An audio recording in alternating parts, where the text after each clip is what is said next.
자, 우리 시간이 되었습니다. 우리 한번 기도하고 그 다음에 우리 성경 공부 같이 하도록 하겠습니다. 고마우신 주님, 은혜를 감사합니다. 이 시간에 함께해 주셔서 주님을 사랑하는 것, 말씀을 사랑하는 것으로 나타나게 해주시고, 말씀을 읽고 또한 큰 감동을 받을 때마다 주님 앞에 은혜의 어둠을 깨닫게 해주시옵소서. 이 시간에 그 준비들을 위한 공부를 합니다. 머리만 커지는 것 아니라 하나님 말씀 더욱 깊이 읽고 또 깨달아 알고 삶의 열매가 될 수 있도록 붙잡아 주시옵소서. 우리에게 크게 역사해 주심을 믿사옵고 모든 말씀 우리 주 예수 그리스도의 이름으로 간절히 기도드리옵나이다. 아멘. 우리가 사무엘이나 또 열왕기서나 또 역대서를 이렇게 읽다 보면 왕 이름들이 막 너무 많이 나오고 복잡해요. 그러다 보면 읽다가 야, 이거 비슷한데 이 왕이 이 왕이야 저 왕이야 막 이러고 헷갈리단 말이에요. 그래서 그래도 오늘날에는 이런 고민들을 해결할 수 있도록 이런 걸 정리해 놓은 자료들이 제법 있습니다. 근데 이제 자료들이 있다고 다 되는 것이 아니라 그 자료들이 내 것이 될 수 있도록 그렇게 하셔야 됩니다. 그래서 지금 제가 강의 안으로 요약한 거 한 장하고 그 다음에 인터넷에 있는 자료인데 굉장히 잘 정리가 돼 있어요. 그래서 겹치는 부분은 그 왕들이 서로 북왕조하고 남왕조하고 딱딱 같이 떨어지는 게 아니잖아요. 그러니까 그런 차이들을 좀 볼 수 있도록 그렇게 돼 있습니다. 그리고 그 시간들 속에서는 우리가 비교해서 어떻게 좀 보면 되겠다 하는데 유익이 있어요. 그래서 북이스라엘 빨간색으로 남유다 파란색으로 그 다음 두 번째 단은 그 다음 연도로 내려오는 겁니다. 그러다가 나중에 722년에 이 호세아 왕 때 이제 북이스라엘이 멸망하고 나서는 그 이후부터는 모두 남유다만 남게 되는 거죠. 북이스라엘이 없이요. 그래서 요 표를 꼭 갖고 다니셔야 돼요. 공부하실 때도 그렇고 성경을 읽으실 때도. 특히 우리가 오늘 보는 열왕기서는 북왕하고 남왕하고 한 장 안에서 같이 나타나는 경우가 많아요. 그러니까 북왕조 스토리를 쫙 적어놓고 그 다음에 남유다 왕조에 대한 설명이 나오는 게 아니라 이게 이제 항상 섞여져 가지고 온단 말이에요. 그러다 보니까 야, 이 왕이 지금 북쪽이야 남쪽이야 그냥은 어렵단 말이에요. 그래서 우리가 성경 공부하는 것은 그런 거를 도움을 받고 최대한 시간을 읽는 데 있어서 좁히기 위해서 하는 겁니다. 그래서 이 자료를 버리지 마시고 꼭 킵하시고요. 그 다음에 이제 제가 매번 한 잔 정도 레터 용지로 한 페이지 정도 정리해가지고 한 강의가 이루어지는데 여러분들 이게 그냥 이렇게 정리했나 보다 이렇게 생각하시면 안 돼요. 저 나름대로 어떻게 하면 우리 교우들이 성경 읽는데 도움이 될까 고민을 하고 정리를 하고 또 다른 자료들을 가장 건전한 자료라고 생각되는 것을 가지고 요약한 겁니다.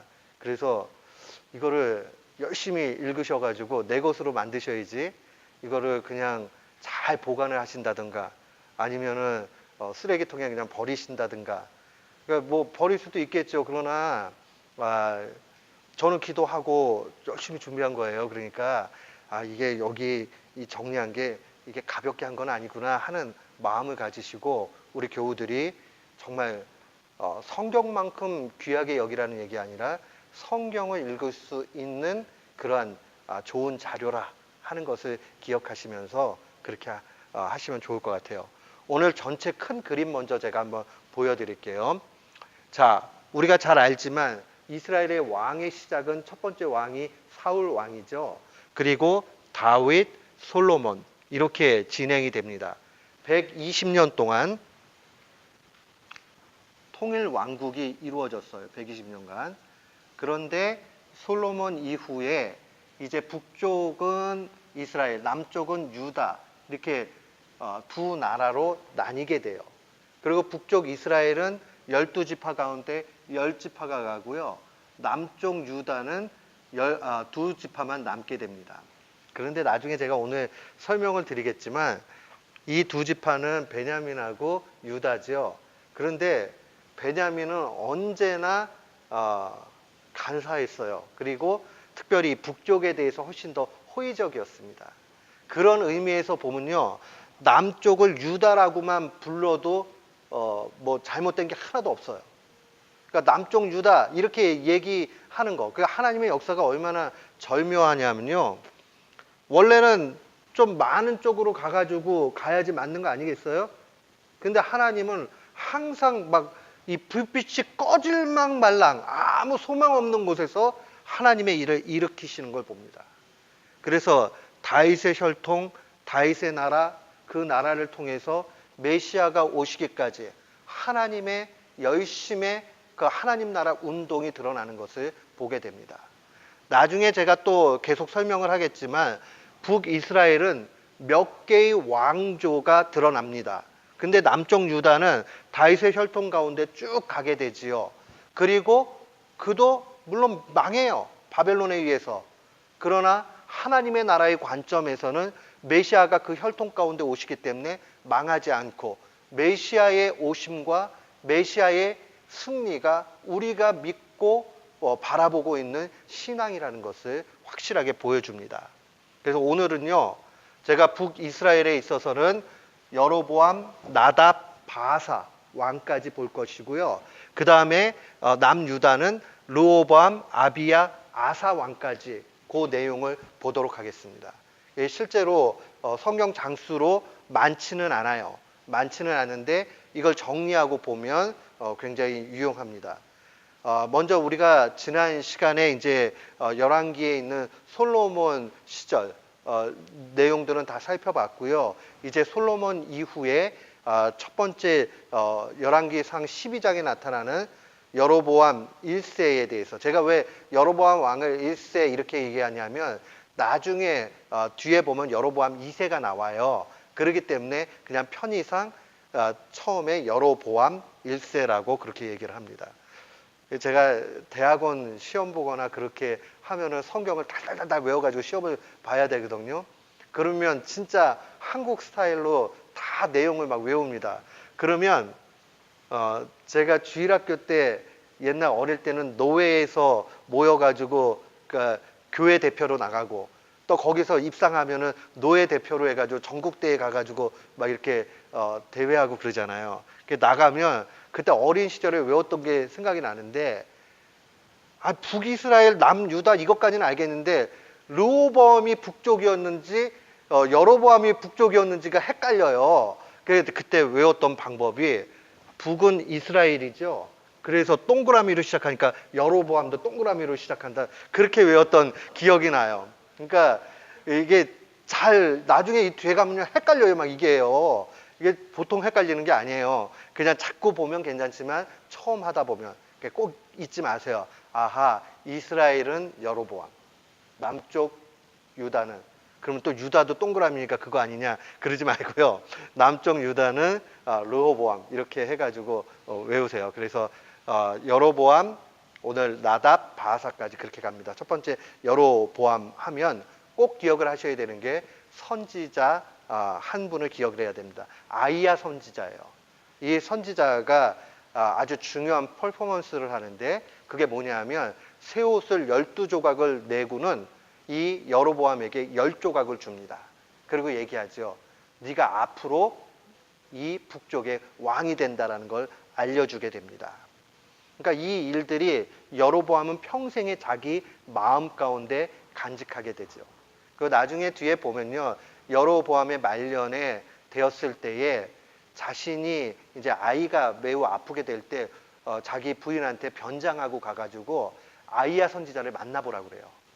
근데 하나님이 알려주셔서 아이야 선지자가 여로보암의 와이프가 왔다라는 사실을 첫 번째 알아보고 그냥 얘기를 하기 시작을 하죠. 그 아이 죽게 되고 결국 여로보암은 하나님의 길대로 가지 않았기 때문에 멸망하게 되는 것을 선포받게 됩니다. 그러니까 여로보암 스토리에서 꼭 기억해야 되는 선지자는 아이야 선지자를 기억을 해야 됩니다. 새 옷을 12조각 나해서 10조각을 여로보암에게 주었죠. 그리고 반면에 이제 남쪽 유다는 어떻게 형성이 되었는가 보면 열왕기상 12장 21절에 보면 유다와 베냐민만이 남쪽으로 남게 됩니다. 근데 제가 모두의 설명을 드렸지만 베냐민은요 실제로 이 남쪽 유다에 오고 싶어 가지고 남은 것이 아니에요. 언제나 그 베냐민은 엉뚱한 선택들을 한 걸 역사적으로 보게 됩니다. 사울의 아들이 이스보셋이 있었다고 얘기 들었죠. 근데 이 이스보셋을 지지하는 일들을 베냐민이 합니다. 그러니까 벌써 이 하나님의 뜻을 잘 분별 못하는 그런 모습들이 있어요. 그 다음에 세바가 반역을 합니다. 그 스토리가 사무엘하 20장에 나타나는데 세바의 반역이 나타나는데 그때 세바의 반역의 그 일들의 중요한 일이 뭐냐면 다윗을 위협했던 것은 다른 아닌 그 압살롬, 자기 아들인 압살롬이 다윗을 늘 위협을 했잖아요. 그런데 압살롬을 지지해서 다윗에게 반역한 그 사람이 이 세바였습니다. 이게 베냐민의 본 모습이었단 말이에요. 그리고 여로보암이 처음 이제 북쪽에 이스라엘 왕이 돼가지고 나아갔을 때도 지지를 합니다. 그러나 지역 자체가 남쪽에 붙어 있어요. 베냐민 지파 그 자기네들이 땅에 분배받은 곳이. 그러다 보니까 남쪽 유다에 편입이 돼버린 거예요. 그냥요. 어쩔 수 없이. 그래서 그럼 우리는 그냥 남쪽 남을게 이렇게 된 거예요. 그러니까 엄밀한 의미에서 얘기하면요. 남유다는요. 누구의 지지도 받지 못하고 시작을 한 그러한 사람들입니다. 그러니까 다 12지파가 형제였는데 11지파 뭐 한 지파는 어쩔 수 없이 그냥 자기네 쪽으로 10대 2의 상황들 속에서 하나님은 하나님의 일을 이끌어 가시는 것을 분명히 보게 됩니다. 그러니까 우리가 그런 면에서 보면 이 땅 가운데 평가받는 역사의 시선과 하나님의 시선이 굉장히 다르다. 하나님의 관점은 독특하다 하는 것을 볼 필요 있습니다. 근데 이제 여로보암 1세에 있어서 가장 큰 사건 중에 하나는 두 금송아지 사건이에요. 이 두 금송아지 사건이 열왕기상 12장에 다 나타나는데 이 북쪽의 단과 아래쪽에 그래도 북쪽 이스라엘이 가장 가까이 갈 수 있는 남방 지역이 베델이었습니다. 여기에다가 이 산당, 제단을 만들게 됩니다.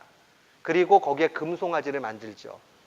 마치 이스라엘 백성들이 옛날에 금송아지 만든 거를 그대로 재현을 합니다. 거기다 만들어 놓고 이분이 너희들이 믿어야 되는 하나님 여호와다라고 얘기를 해요. 왜냐하면 여로보암은 열등감이 있을 수밖에 없죠. 지금 솔로몬이 예루살렘의 성전을 건축해 놨기 때문에 모든 종교의 중심 자체가 예루살렘에 있습니다. 근데 자기는 정치적으로 10지파를 이끌어 가려고 그러면 예루살렘을 대체할 만한 지역이 필요한 거예요. 그러니까 북쪽 위쪽의 단 지역과 북이스라엘의 최남쪽으로 볼 수 있는 베델까지를 커버할 수 있도록 두 군데다가 이렇게 제단을 만들어 버립니다. 하나님의 진노가 나타나죠. 우리가 놓치지 말아야 되는 거는요. 열왕기에 읽다 보면요. 하나님께서 여로보암을 처음부터 너는 왕이 아니야. 잘못됐어. 라고 하시지 않으셨어요. 하나님께서 얼마든지 여로보암을 통해서도 하나님의 일을 이끌어 가시려고 했습니다. 그런데 여로보암이 가장 악한 선택을 하게 되지요. 그 가장 악한 선택이 무엇이냐 하면 자기 마음대로 정치적 판단을 하는 거예요. 야, 이 10지파를 내가 이끌고 가려고 그러면 예루살렘에 마음을 두고 있는 이스라엘 공동체를 정말 내 편으로 만들기 위해서는 대응할 만한 그러한 지역이 필요하구나. 그러니까 북쪽에 단, 남쪽에 베델 이래놓고 만들어버린 거죠. 그러면서 거기 28절과 29절에 보면 두 금송아지를 만들고 무리에게 말하기를 너희가 다시는 예루살렘에 올라갈 것이 없도다. 이스라엘아 이는 너희를 애굽 땅에서 인도하여 올린 너희의 신들이라 하고 하나는 베델에 두고 하나는 단에 둔지라. 뭐 이스라엘 백성들 그 잘못한 거 그대로 재현하고 있잖아요. 여로보암이. 이게 아주 큰 금송아지 숭배 사건입니다. 이것으로 인해서 북쪽 이스라엘은 영적으로 죽음의 길로 치닫게 되는 그 문을 열게 되지요. 이뿐만이 아니에요. 여로보암의 분향 사건도 굉장히 무서운 사건 중에 하나입니다. 열왕기상 13장에 보면 이 여로보암이 급한 나머지 자기가 이제 분향을 하죠.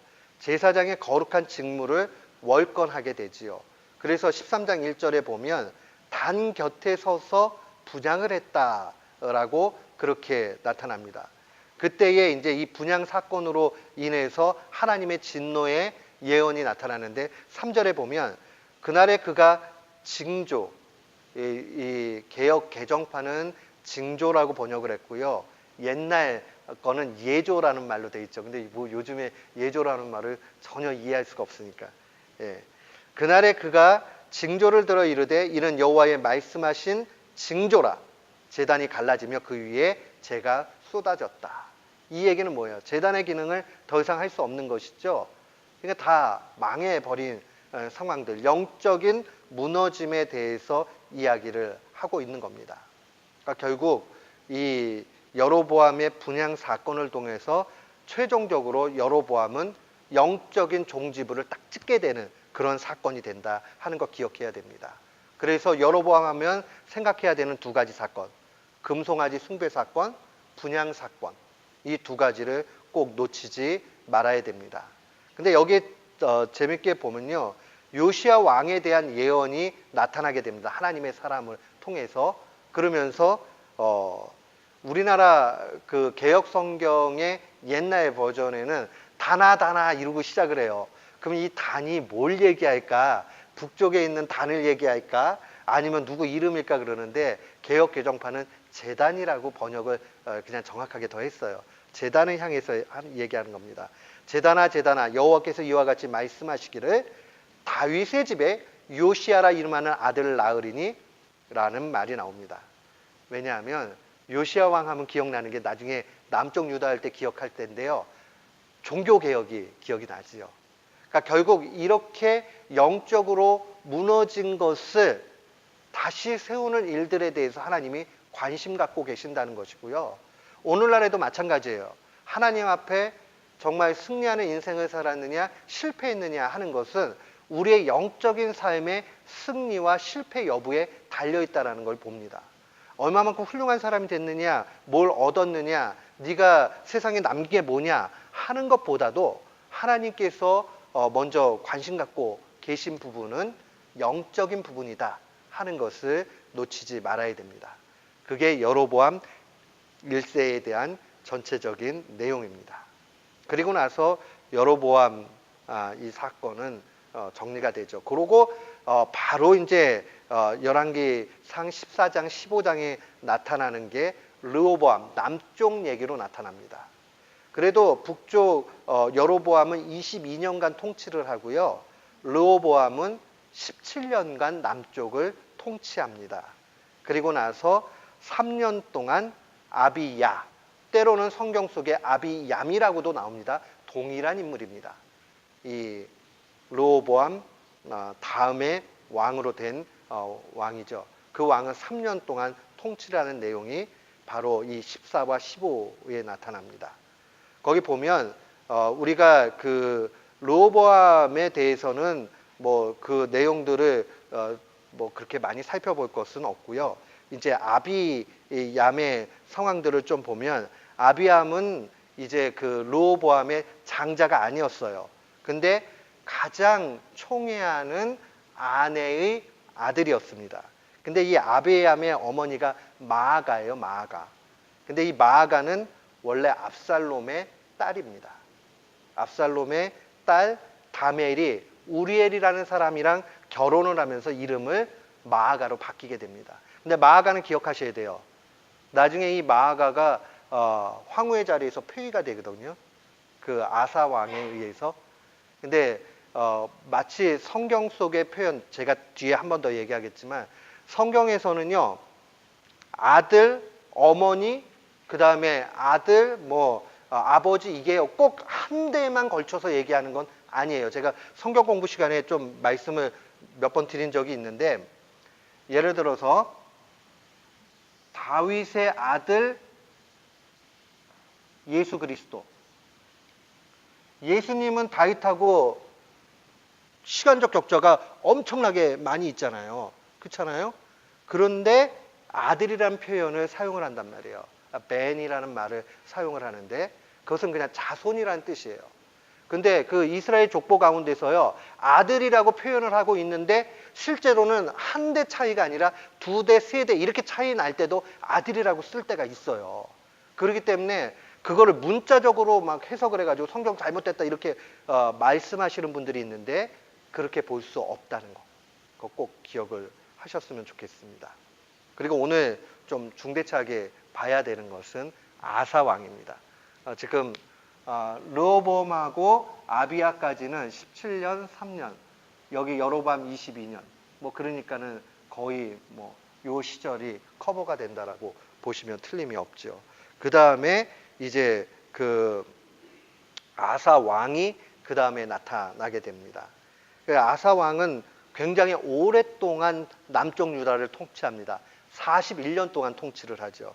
그리고 이 열왕기 상 15장의 전체 내용의 그 모습으로 나타나는데 우리가 놓치지 말아야 되는 게 북쪽 이스라엘은 착한 왕이 한 명도 없습니다. 북쪽 이스라엘은. 남쪽 유다는 몇 명 나옵니다. 그 중에 한 사람이 바로 이 아사 왕이었습니다. 아사 왕에 대한 총평을 11절에 보면 아사가 그의 조상 다윗같이 여호와 보시기에 정직하게 행했다. 그래서요, 열왕기는요 철저하게 어떤 사람을 모델로 제시를 하냐면 다윗을 제시합니다. 다윗. 그리고 악한 왕의 전형으로는 누가 나타나냐면 여로보암이 나타나요. 그래서 그 왕이 여로보암이 행한 길을 갔느냐 아니면 다윗이 행한 일을 갔느냐, 이게 계속적으로 저자가 기록을 합니다. 이 사람이 누구의 길대로 갔더라. 그렇기 때문에 하나님 앞에 인정받았다 아니면 하나님에게 저주를 받았다 하는 그 내용으로만 결과가 나타나요. 근데 거기 보면 이 열왕기의 역사의 평가에 있어서 바로 다윗의 길을 따라갔다 아사 왕에 대해서 나타납니다. 그리고 12절부터 15절까지는 구체적인 그의 업적이 나타납니다. 제일 중요한 거는요, 우상 숭배와 음란함을 제거했고요, 그의 할머니, 근데 실제로는 그의 모친으로 성경은 돼 있어요. 근데 모친이 아니라 할머니죠. 그의 할머니 마가의 아세라 숭배를 없애고 폐위시켜 버립니다. 그러니까 이게 꼭 기억을 하셔야 돼요. 모친인데 왜 이래? 그러면 르호보암 다음에 아비야의 어머니, 이게 헷갈려져 버리잖아요. 그 상황이요. 그게 아니라 할머니예요. 할머니 그 마아가를 폐위시키는 일들을 합니다. 그 다음에 이제 전쟁을 했을 때 전리품이 나오게 될 때 하나님의 것을 철저하게 구분을 했는데 그 앞선 아버지 아비야가 전쟁했던 것까지도 다 꼼꼼히 챙겨가지고 하나님 앞에 다 드리게 됩니다. 근데 이제 이 아사 왕도 한계가 하나 있었어요. 그거는 각 도처에 있던 산당들. 이 산당이라는 것은 다른 게 아니라 오늘날로 얘기하면요, 기도 처소 같은 경우인데 우상 숭배했던 우상 숭배 처소들을 완전히 다 없애지를 못해요. 이 산당을 없애는 문제가 가벼운 문제가 아니었는데 솔로몬도 이걸 다 없애지 못해가지고 문제가 생겼단 말이에요. 아사 왕도 거기에 한계를 느끼게 됩니다. 이걸 보면서 우리가 역사적인 교훈을 좀 얻어야 될 것이 있습니다.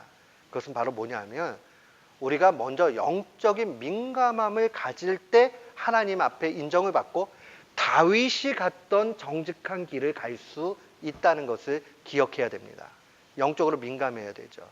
거기 보면 이 아사 왕이 하나님을 온전히 섬기기 위해서 얼마나 철저하게 우상을 없애려고 했고 그 다음에 하나님 뜻대로 가려고 했는가 하는 것을 보게 됩니다.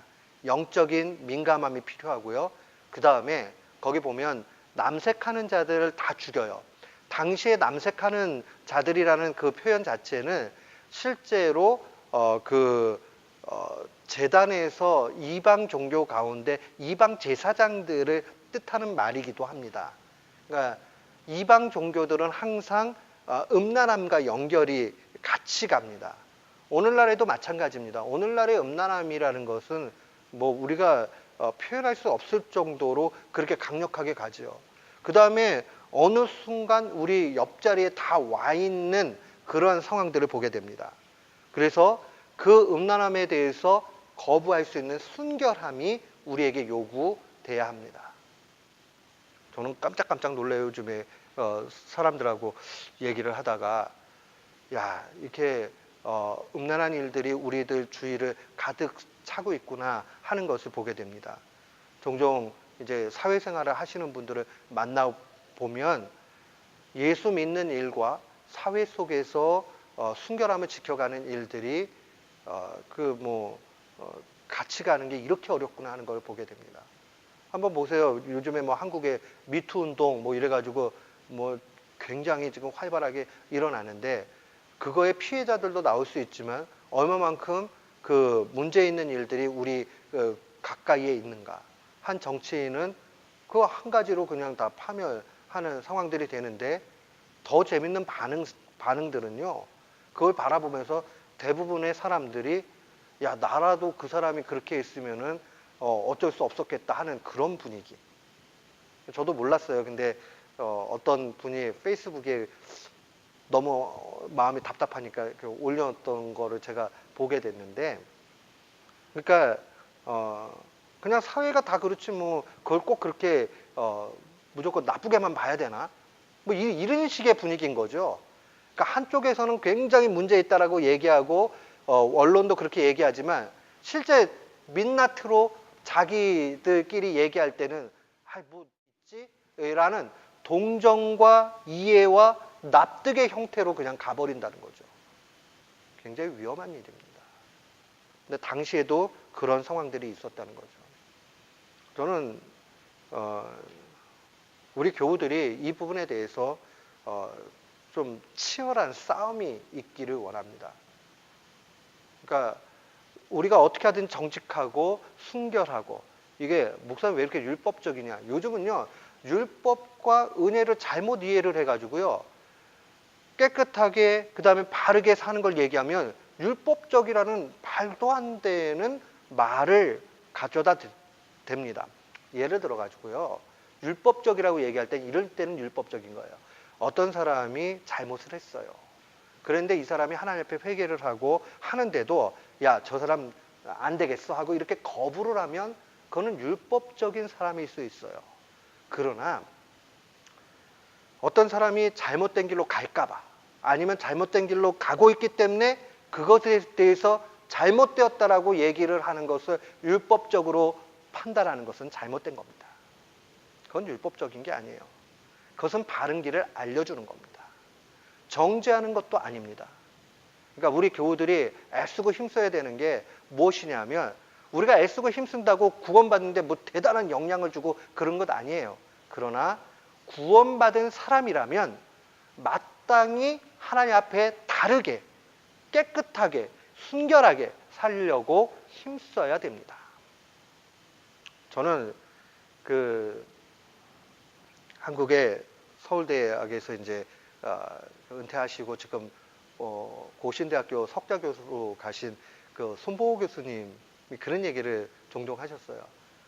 본인이 이제 경기도 강주가 집이시거든요. 그 댁에 들어가셔가지고 그 돈을 좀 들여가지고 태양열로 다 바꿨어요. 여기를.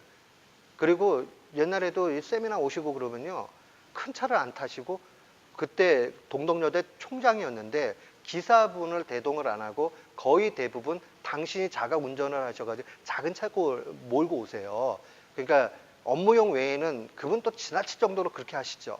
그런데 저는 거기에 그리스도인의 힘이 있다라고 봐요. 그러면 사람들이 맨날 그런데요.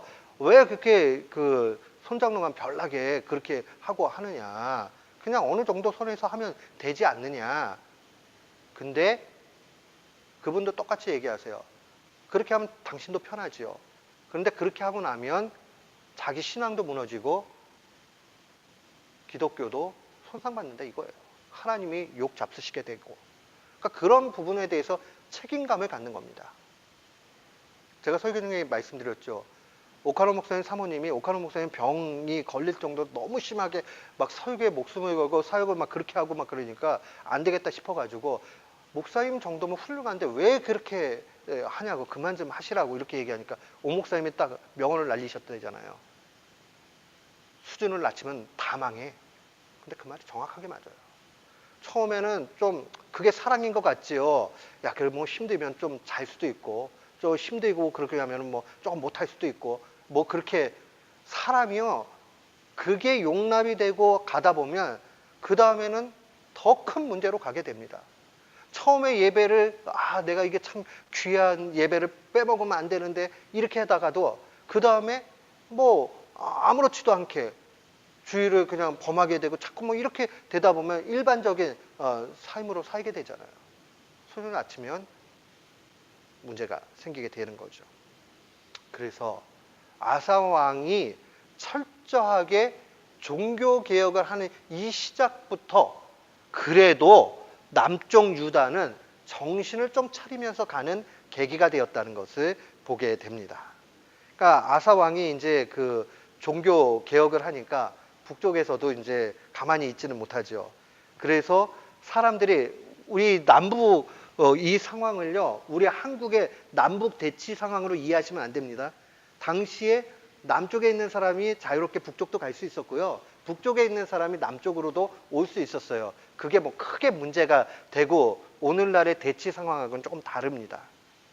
그러나 눈치는 보이죠. 북쪽에 있던 사람이 남쪽에 내려와도 눈치가 되고 남쪽에 있는 사람이 북쪽 올라가는 것도 그게 이렇게 정서상으로 별로 좋지가 않았어요. 그런데 문제는 아사 왕이 종교개혁을 이렇게 잘 해가지고 사람들이 예루살렘 중심으로 해가지고 야 우리 그러면 정신 차리고 하나님을 잘 섬겨야 되겠다 이러니까 북쪽에서 마음에 좀 덜컹할 거 아니에요. 그 실제로 북쪽에 있던 사람들이 남쪽으로 내려와가지고 남쪽에서 생활하는 일들이 나타나게 됩니다. 그때에 이제 바하사 왕 때 아사 왕이 길게 가니까 바하사 왕이 북쪽에 같이 겹치거든요. 그때에 라마라는 곳에 라마라는 곳은 위치가요 남쪽 유다와 북쪽 이스라엘의 경계선쯤 된다고 보시면 돼요. 그래서 이 라마에다가 건축물을 하나 이렇게 건축을 하려고 합니다. 그래서 거기에 국경지대에 이 휴식처를 만들고 그 다음에 이 지역에서 경비를 강화하는 거죠. 그래서 남쪽 이주를 막으려고 그렇게 합니다.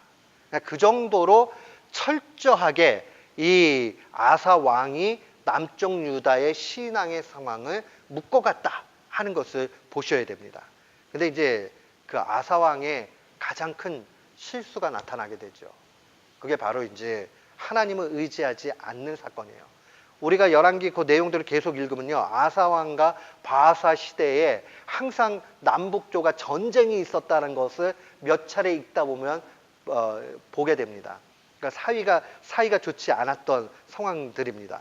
그런데 이 북쪽 이스라엘은요.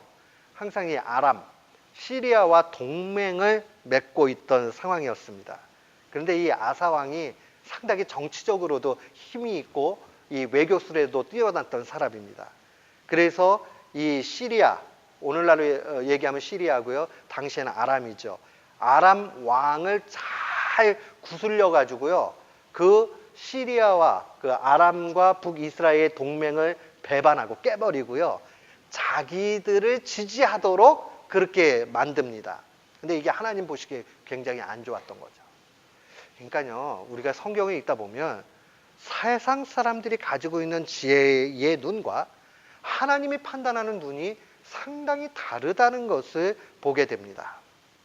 거기 보면 18절에 이런 말씀이 나와요. 아사가 여호와의 성전 곡간과 왕궁의 곡간에 남은 은금을 모두 가져다가 그 신하의 손에 넘겨, 그러니까 신하에게 이제 사신을 보내는 거예요. 다메섹에 거주하고 있는 아람 왕 헤시온의 손자 다블리몬의 아들 벤하닷, 벤이라는 말이 아들이라고 그랬잖아요. 하달의 아들이라는 뜻이에요. 벤하닷에게 보내는 거죠. 그러면서 북쪽과의 조약을 깨버리고 그 다음에 오히려 우리를 지지해달라 그러니까 이 아람이 이스라엘 몇 개의 성을 갖다가 공격을 하게 됩니다. 이 정도 보면요, 정치 굉장히 잘하는 거 아니에요? 외교 끝내주게 잘하는 것 아니에요? 근데 하나님 보시기에는 저거 망할 길을 가는구나 이렇게 되는 거예요. 왜요? 사람이라는 게요, 인간적인 방법을 한번 성공하고 나잖아요. 그러면 계속 인간적인 방법을 사용하게 돼 있어요. 그러니까 하나님을 의지하지 않고 인간적인 방법을 쓰는 거죠. 그러니까 우리가 기도하고 하나님 앞에 응답받아가지고 가는 것보다요, 내 어카운트에 돈이 훨씬 빠르다니까요. 돈으로 좀 이렇게 해결해가지고 가면 문제 해결하는 게 굉장히 빠릅니다. 우리가 하나님 앞에 기도하고 하나님이 그 돈을 그렇게 사용하라 라고 말씀하실 때 그걸 사용해가지고 한다면 지혜로운 사람이에요. 근데 하나님은 뒷전이고 내 어카운트에 있는 돈이 우선될 때에 문제가 커지는 거죠. 지금 오늘 아사왕의 실수가 여기에 있는 거예요. 하나님 앞에 기도하고 북쪽과의 이 싸움에서 우리가 어떻게 해야 되느냐, 하나님 앞에 해결을 받았으면 다행인데, 그래서 야 네가 베나닷에 가면 베나닷이 이렇게 해줄 거야 라고 하나님의 지혜 가운데서 하나님께서 이끌어 주셨다면 좋지요. 근데 그건 아무것도 없어요. 그냥 정치적으로 판단하는 거죠. 이거 쟤들이 까부는 이유가 아람 군대를 등 업고 저러는구나. 야 그러면 내가 아람 왕하고 뒤에서 거래를 해가지고 이걸 깨버려야 되겠구나. 인간적인 방법 쓰는 거예요. 그것이 바로 아사 왕의 큰 실수가 됩니다. 외형적으로는 성공한 듯한 모습이지만은 실상은 완전히 영적으로 실패한 것이죠. 그래서 이거에 대해서 그 다음에 엄청난 일이 나타납니다.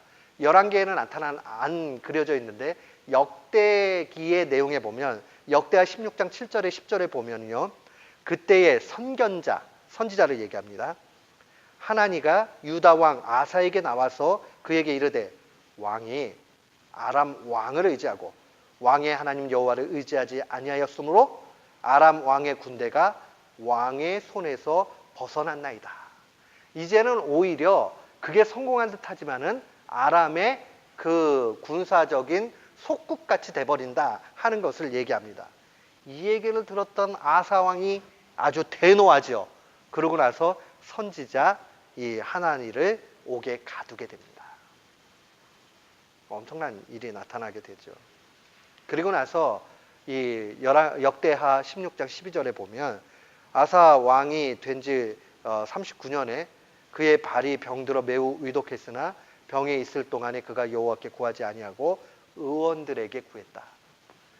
제가 해석한 내용이 그대로죠. 한번 인간적으로 하고 나니까 그 다음에 하나님 앞에 구하지 않고 의사한테 찾아가는 거죠. 그러니까 의사를 찾아가는 게 잘못됐다는 얘기 아닙니다. 오히려 의사한테 안 가는 것도 문제가 있습니다. 그런데 문제는 하나님 앞에 간구하고 그 다음에 의사를 찾아가고 하나님의 지혜를 얻어야 되는데 그것이 아니라 하나님은 뒷방 노인같이 이제 취급하는 거죠.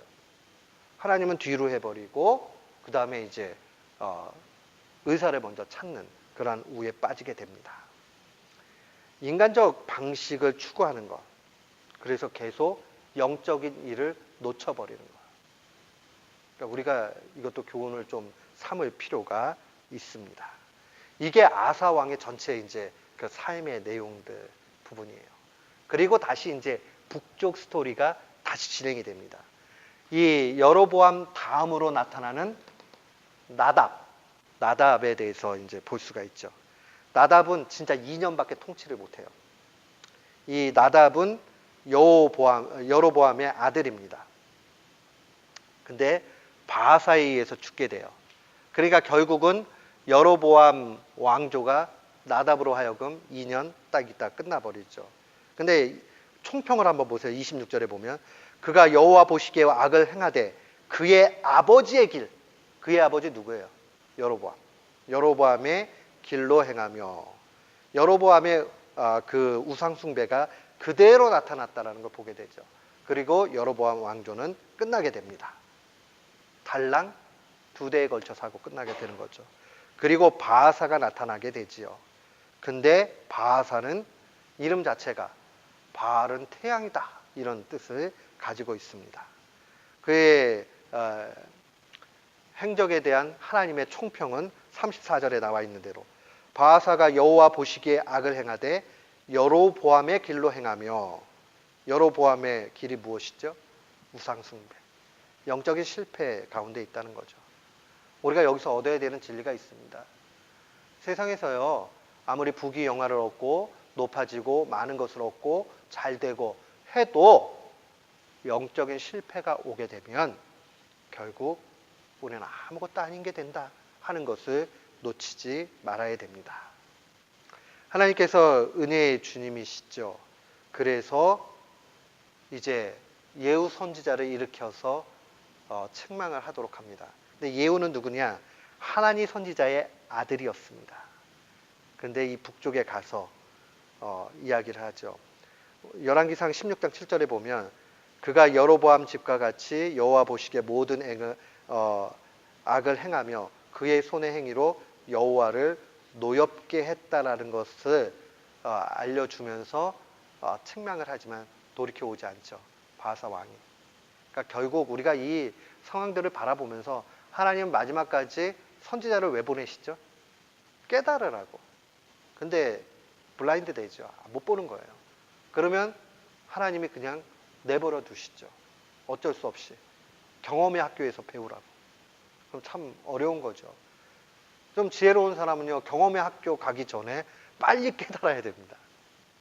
우리가 신앙생활 하는 것도 항상 이런 시소 게임이 있죠. 언제나 하나님의 그 책망의 메시지 들을 때 부담이 되고 안타깝고 또 절망이 되고 하는 거 있지만은 자기를 돌이켜서 하나님 앞에 회개하고 나아갈 때에 은혜의 하나님은 회개하는 자를 언제나 용납해 주신다는 것을 볼 필요가 있습니다. 저는 우리가 이 이스라엘의 모든 왕들, 10왕 이야기들을 살펴보면서 하나님의 눈과 하나님의 평가가 어디 있는가 하는 것을 바로 알았으면 좋겠습니다. 그리고 또 더불어서 가능하다면 이 내용들을 우리가 잘 핵심적으로 이렇게 알고 있으면 그래도요, 나중에 설교 듣다가 아는 내용이 좀 나오면은 마음이 좀 괜찮아져요. 근데 무슨 얘기를 하는지 잘 모르겠다 그러면 어려움이 있습니다. 이름을 다 외우지 못한다 할지라도, 스토리를 완전히 다 알지 못한다 할지라도 그래도 부분적으로 자꾸 알면서 또 암송해 가면 거기에 유익이 있습니다. 저는 언제가 그 미국 교회 BBS를 하는데 교재들 쭉 훑어보면서 마음에 너무 안 드는 거예요. 왜 마음에 안 드냐면 재미는 있어요. 그리고 뭔가 액티비티도 많이 다양하게 해요. 근데 스토리텔링 하는 게 너무 약하다라는 생각이 들었어요. 그래서 제가 먼저 교회에 있을 때 그 미국 교회 할머니한테 얘기를 했어요. 나 근데 이 교재들이 왜 미국 교재들은 한결같이 이렇게 스토리텔링이 부족한지 몰라 그랬더니 그 할머니가 박수를 딱 치면서 하는 얘기가 너도 그렇게 생각하니? 나도 그렇게 생각해. 우리 어릴 때는 안 그랬는데 맨날 재밌는 거 하더니 성경 내용은 어느 순간에 날아가가지고 없는데 애들이 성경을 너무 몰라 그러는 거예요. 그래서 제가 그때 마음 먹은 게 있어요. 그래서 우리 전사님들 그 BBS 할 때마다 스토리텔링 강하게 하고 그 성경의 내용을 많이 알게 하라고. 저 신학교 막 1학년 입학해가지고 있을 때는 맨날 하는 얘기들이 성경 그거 내용들 그것만 알면 뭐하냐고, 그렇게 살아야지 막 이렇게 하면서 아는 거에 대해서 굉장히 반성적인 얘기들이 많았습니다. 근데 그거는 언제 그러느냐, 성경을 정말 많이 아는 사람이 반성할 때 알기만 하면 뭐해, 머리가 커지면 뭐해, 그렇게 살아야지. 근데 아예 아는 게 없어. 근데 그 알면 뭐해 이렇게 얘기하면 난센스죠. 웃기는 얘기예요. 그 얘기는 많이 아는 사람이 그 정도 얘기하는 거예요. 그러니까 우리는 다 부족하다고 생각을 하고 많이 알아야 되겠다 이 생각을 하면서 올 한 해 우리가 애쓰고 힘쓰면서 성경 공부하는 우리 모두가 됐으면 좋겠습니다. 아멘. 우리 한번 기도합시다. 하나님, 우리 교우 한 분 한 분 지켜주시고 또 기억했던 것이 잊어버리고 그럼 또 속상할 때도 있고 낙심될 때도 있지만은 그러나 자꾸 기도하면서 읽고 또 읽고 또 읽고 내 것으로 만들고 하면 끝까지 주님께서 기억에 남겨주실 줄을 확신합니다. 다른 거 다 잊어버려도 성경 말씀 기억하게 해주시고 부르시는 그날까지 말씀을 부단히 연구하고 읽고 나아가게 해 주시옵소서. 감사드리오며 예수님의 이름으로 기도드리옵나이다. 아멘.